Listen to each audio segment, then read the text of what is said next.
বোলিংয়ের এই দশা কেন? বিশেষ করে আপনি বলছিলেন যে শুরুতে 6 ওভারে কত 5-6জন বোলার ব্যবহার করে ফেলা। আমরা জানি যে বোলিংটা অনেকটা পার্টনারশিপের খেলা, একদম মানে নাহিদ রানা ছাড়া বাকি নামগুলো একদম আশাহত করেছে। সেখানে দুই স্পিনার নাসুম আর শেখ মেহেদী আজকে একদম ভালো করেছেন, উইকেট পাননি। মানে পেসাররা ভালো, কিন্তু আমাদের স্পিনাররা কি শুধু দেশের মাটিতেই ভালো? মানে আজকে একটু ব্যাটিং ফ্রেন্ডলি উইকেটে তারা কিন্তু নিজেদের জাত চেনাতে পারেনি। মাহফুজ, কতটা আক্ষেপের, কতটা হতাশার এই বোলিং কার্ড বাংলাদেশ দলের জন্য। আপনি তো চাইবেনই জিম্বাবুয়ের বিপক্ষে আপনি যত কম রানে থামানো যায়, ওই উইকেট বাদ দেন, আপনি তো চাইবেনই বাংলাদেশের বোলাররা ভালো বোলিং করবে। সেটা স্পিনাররা বোধ করে একটু হতাশ করেছে। শেষ পর্যন্ত সাইফও বল করতে হয়েছে। তিন পেসার ঠিক আছে, তিন পেসারকে নিয়ে কোনো কথা হবে না। আপনি দেখেন রানাটা তো ঠিকই আছে, সাইফুদ্দিনও 4 ওভার থেকে 35 টি20 সাপেক্ষে 2টো উইকেট নিয়েছেন, ইটস ওকে। মানে 8 রান করে আপনি যদি দেন 160-এর মধ্যে থাকে, that is okay. Taskin damn okay 5.30।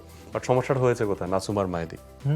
So এরকম সিচুয়েশন আপনি কিভাবে বোলিং করবেন, নিজেকে কিভাবে আসলে আপনি ব্যাটারকে আটকে রাখবেন, এটা আপনাকে রিড করতে হবে। আপনি কি একটু পেস বাড়িয়ে দিবেন? আপনি কি স্টাম্প টু স্টাম্প চ্যানেলে বেশি করবেন? সব মশার বিরুদ্ধে সুরক্ষা দিতে এলো বসুন্ধরা এক্সট্রিম অ্যারোসল, মশার বিরুদ্ধে এক্সট্রিম সুরক্ষা। আপনি কি পাটাকে অ্যাটাক করবেন, নাকি আপনি ওয়াইড অফ স্টাম্পে যাবেন, নাকি আপনি ইয়র্ক ট্রাই করবেন? So that's your call, that's your call. এবং মানে ওই জায়গাটাতে আমাদের দুই স্পিনার কিন্তু আজকে পরিপক্কতার পরিচয় দিতে পারেননি। কারণ আপনি বিশ্বমঞ্চে যখন খেলবেন, আপনি যখন ওয়ার্ল্ড কাপে যাবেন, আপনি যখন ট্রু উইকেটে খেলবেন, তখন তো আপনি এরকম কিছু উইকেট পেতে পারেন যেখানে আপনার জন্য আসলে স্পিন ফ্রেন্ডলি উইকেট এটা না।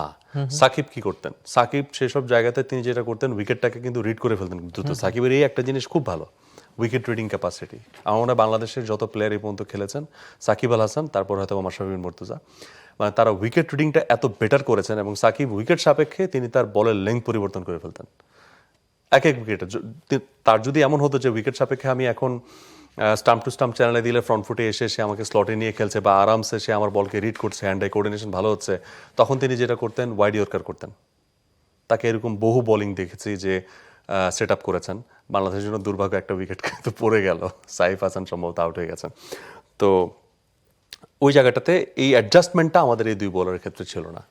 সো এইটা আমার কাছে মনে হয় যে তাদের জন্য ইটস ভেরি ভেরি মানে ব্যাড লাক কি বলবো, মানে আসলে খুব দ্রুত এই জায়গাটা আপনাকে শিখতে হবে, কারেক্ট করতে হবে। একদমই, অন্তত বিশেষ করে দেশের মাটিতে আমাদের স্পিনাররা খুব ভালো বল করে। আপনি যদি দেখেন যে বিদেশে হয় কি, ওই বিদেশেই কিন্তু এসিসি আইসিসি ইভেন্টগুলো হয়, তখনই আমাদের বোলাররা যে বিশেষ করে স্পিনাররা যে খুব বেশি ভালো করতে পারেন না, তখন তারা একটু আশাহত করেন। আজকে যেভাবে বিশেষ করে আমি দেখছিলাম যে পাওয়ার প্লেতে আমাদের এই শেখ মেহেদী বা নাসুম, দুজনের কথা, দুজন অনেক বেশি পাওয়ার প্লেতে বল করে থাকেন। তাদের জন্য ওইখানে চ্যালেঞ্জটা বেশি যে আপনি যদি একটা দুটো ডট বল করেন তখন ব্যাটার হয়তো প্রেশারে পড়বে। কিন্তু আজকে ওই প্রথম বল থেকে আমার এখনো মনে পড়ে যে শেখ মেহেদী যখন প্রথম ওভার করতে আসলেন, মানে প্রথম বলেই ছক্কা, দ্বিতীয় বলেও ছক্কা, তো এরপর থেকে আর তিনি কামব্যাক করতে পারেননি। তার মনে হয় কিনা যে আরেকটু বেশি ভালো বল করা উচিত ছিল? এইরকম উইকেট আপনি যখন তাসকিনের ওভারটা দেখলেন, সেখান থেকে তো আসলে রিড করে ফেলবেন। তারপর যখন নাসুম করলো, সেখান থেকে রিড করে ফেলেন না। তারপরে আপনি আর নিজেকে না এনে তারপরে আপনি হয় সাইফুদ্দিনকে আনতেন, বা আপনি তখন নাহিদ রানাকে ইন্ট্রোডিউস করতেন। নাহিদ রানা তাসকিন তখন 2-4 ওভার হয়ে যেত, অসুবিধা কি?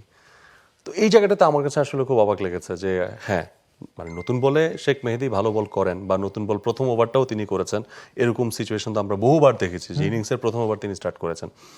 বাট মানে এইখানে আমার কাছে মনে হয় যে আর একটু মানে বেটার রিডিং দরকার ছিল।